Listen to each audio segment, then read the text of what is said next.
धनंजय मुंडे कृषी मंत्री असताना 350 कोटींचा घोटाळा, टेंडर काढण्याआधीच पुरवठादारांना पैसे दिले, पुरावे दाखवत अंजली दमानी यांचा गंभीर आरोप. मुंडेंचा राजीनामा घेण्याची मागणी.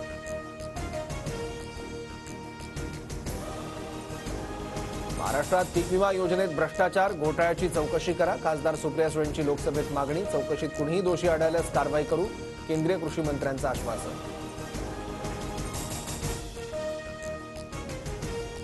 शांत बसलो म्हणजे आम्हाला बोलता येत नाही असं नाही. दमानिया आणि त्यांना माझ्यावर आरोप करायला लावणाऱ्यांना शुभेच्छा. मुंडेंचा सूचक इशारा. सर्व आरोपही फेटाळले.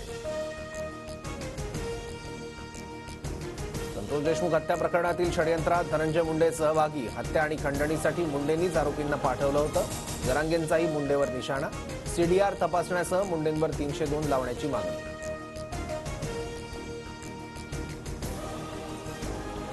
आष्टी उपसा सिंचन योजनेचं आज मुख्यमंत्री फडणवीसांच्या हस्ते उद्घाटन होणार. अजितदारांना कार्यक्रमाचं निमंत्रण. तर डोळ्याच्या ऑपरेशनमुळे धनंजय मुंडे गैरहजर राहणार. एकनाथ खडसे पुन्हा भाजपमध्ये जाण्याची शक्यता. खडसेंच्या भाजप प्रवेशाची जिल्ह्यात चर्चा. भाजप प्रवेशाबाबत खडसेंकडून मात्र अद्याप कुठलाही दुजोरा नाही.